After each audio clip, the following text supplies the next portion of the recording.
আসসালামু আলাইকুম। একটা ডানা কাটা পাখি, যার সামনে সবুজ মাঠ থাকে, উপরে নীল আকাশ থাকে, কিন্তু সে ছটফট করে উঠতে পারে না। কেন জানেন? তার পাখাটা বাঁধা থাকে। প্রচন্ড মনোবল থাকা সত্ত্বেও যে পাখা মেলে উঠতে পারে না, যার পাখা দুটো স্থবির হয়ে থাকে শুধু একটু সাহায্যের হাত বাড়ানোর জন্য। পাখিটার একটু সাহায্যের প্রয়োজন, পাখিটার একটু সহানুভূতির প্রয়োজন। আজকে এখানে অনেক এরকম ডানা কাটা পাখি আমরা রয়েছি, যাদের পাখাগুলো কাটা।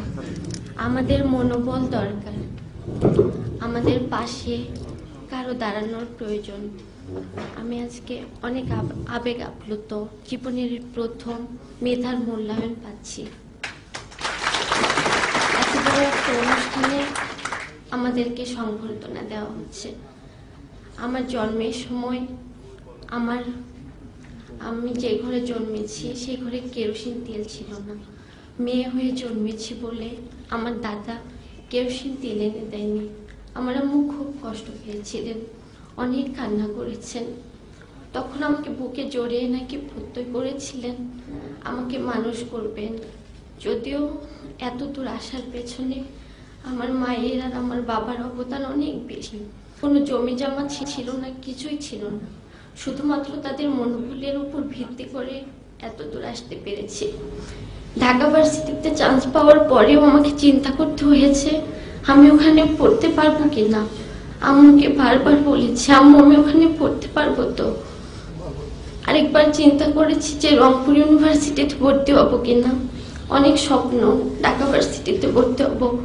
আমি যে এখানে পড়তে আসবো, ভাড়াটা পর্যন্ত জোগাড় করা। রাত্রে চিন্তা করতাম যে আমি ভাইবা দিতে চাই পারবো তো। একটা জিনিস আপনারা চিন্তা করতে পারেন স্যার, একটা স্টুডেন্ট যে গোল্ডেন প্লাস পেয়েছে, আরেকটি স্টুডেন্টও গোল্ডেন প্লাস পেয়েছে। একজনের টেবিলে তার মা দুধের গ্লাস হাতে নিয়ে দাঁড়িয়ে থাকে, আর আরেকজনকে টেবিলে বসে চিন্তা করতে হয় সে পরদিন সকালে কি খাবে, কি খেয়ে সে কলেজে যাবে, কি খেয়ে সে স্কুলে।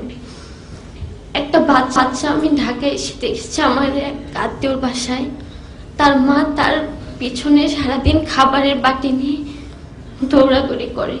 আর আমার পাশের বাড়ি আমি দেখেছি, আমি লালমনিরহাট জেলা থেকে এসেছি, যেখানে 5 ডিগ্রি 6 ডিগ্রি সেলসিয়াস থাকে। আপনারা যদি কখনো শীতের দিন সেখানে যান, দেখতে পাবেন কত প্রখর শীত, সেখানে কত প্রচন্ড শীত। এই শীতের দিন সেই বাচ্চাটা আগের দিনে ঠান্ডা ভাত মরিচ দিয়ে একটা 1.5 বছরই বাচ্চাকে তার মা খাওয়াচ্ছে। চিন্তা করতে পারেন স্যার। আর আরেকটা বাচ্চা যে খাবে না হরলিক্স, নুডলস, মিষ্টি, তার পিছনে পিছনে নিয়ে ঘোরা হচ্ছে, সে খাবে না, তাকে জোর করে খাওয়ানো হচ্ছে। এই যে বৈষম্য, এই যে গোল্ডেন প্লাস, কিভাবে মূল্যায়ন করবেন আপনারা?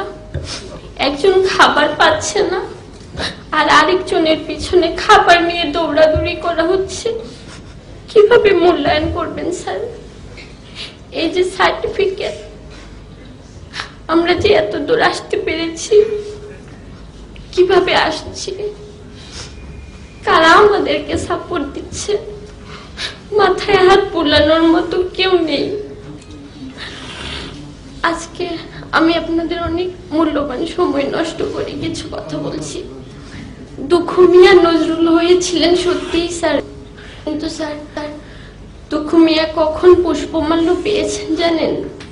যখন সে নির্বাক হয়ে গেল। তাকে কখন পুষ্পমাল্য দিয়েছি? কি পেয়েছেন তিনি? পুষ্পমাল্য তিনি কখন পেয়েছেন? তার যখন পুষ্পমাল্য পেলে তার ভালো লাগতো, তার অনুভূতি সে জানাতে পারত, তখন আমরা তাকে কারাগারে রেখেছি, তখন তিনি কারাবাস পেয়েছেন। আর আমরা যখন তাকে পুষ্পমাল্য দিয়েছি তখন তিনি স্থবির হয়ে গেছেন। তখন আর তিনি কিছু বলতে পারেননি, কিছু পেয়ে যাননি, কিছুই চিকিৎসা কোনো কিছুই তিনি পাননি। সেই দুঃখু মিয়া, সেই কাজী নজরুল ইসলাম। আমরা কাজী নজরুল ইসলামের মতো হতে চাই স্যার, কিন্তু দুঃখু মিয়ার মতো কষ্ট পেতে চাই না। পুষ্পমাল্য আমরা নির্বাক হয়ে পেতে চাই না। আপনারা আমাদেরকে পুষ্পটা পেলে আমরা আমাদের অনুভূতি এরকম মনে জানাতে পারবো, এরকম এক ফোঁটা অশ্রু ফেলতে পারবো সবাই মিলে। তখন আপনারা আমাদের পুষ্পমাল্যটা দেন। আমাদের সবারই দায়িত্ব। বাংলাদেশে তো অনেক ব্যাংক আছে, কত বিত্তশালী মানুষ আছে, কত কোটিপতির আছে, কেউ তো এগিয়ে আসে না। এরকম একটা ব্যাংক আমাদের জন্য এগিয়ে আসছে। আমি তাদের প্রতি আন্তরিকভাবে কৃতজ্ঞতা প্রকাশ করছি। তারা আমাদের পাশে এসে দাঁড়িয়েছেন, উষ্ণতারা হাত বাড়িয়ে দিয়েছেন, একটা ডানাকাটা পাখিকে আকাশে উড়বার স্বপ্ন দেখিয়েছেন। আপনারা আমাদের স্বপ্নের সাথী হয়ে দাঁড়িয়েছেন। আজকে যদি এখানে এই অনুষ্ঠানটা কোনো সংবাদ মাধ্যমে প্রচারিত হয়, আমি বলতে চাইব, সমাজের বিত্তশালী মানুষ আপনারা একটু এগিয়ে আসবেন। আপনাদের বাচ্চার এত বহুমূল্য খেলনা কিনে না দিয়ে একটা ছোট্ট বাচ্চার এক বেলার অন্ন সংস্থান হতে পারে, এটা একটু চিন্তা করবেন। আমরা যখন দিনের পর দিন যখন আমরা খাবারের চিন্তায় পড়াশোনাটা ফ্রেশ মাইন্ড ভাবে করতে পারি না, কিন্তু তখন আমার এই সহপাঠীকে আমি দেখেছি, কোটিপতির মেয়ে এসে, আমি যখন চিন্তা করতাম কিভাবে আমি ভালো রেজাল্ট করব, কিভাবে পড়াশোনা করব, সে তখন চিন্তা করতো কোনো রকম একটা রেজাল্ট করে প্রাইভেট ইউনিভার্সিটিতে ভর্তি হয়ে যাবে। কিন্তু আমি চিন্তা করতাম যে আদৌ আমি ইউনিভার্সিটি পর্যন্ত যাইতে পারবো কিনা, আমার ইউনিভার্সিটি পর্যন্ত যাওয়ার সক্ষমতা থাকবে কিনা। কিন্তু সে চিন্তা করতো প্রাইভেট ইউনিভার্সিটিতে ভর্তি হওয়ার। এই যে বৈষম্যটা, এই যে তফাৎটা, আমরা বের হয়ে কি দেখব, কি পাবো আমরা, আমাদেরকে কে স্বপ্ন দেখাবে? আমি আবারও ইসলামী ব্যাংক কর্তৃপক্ষকে আন্তরিকভাবে ধন্যবাদ জানাচ্ছি তাদের এই মহৎ উদ্যোগের জন্য। স্যার, আমি দুঃখিত, আপনাদের অনেক মূল্যবান সময় নষ্ট করছি। ধন্যবাদ সবাইকে। আসসালামু আলাইকুম। Such rare talents like Afroza are scattered far and wide of this country.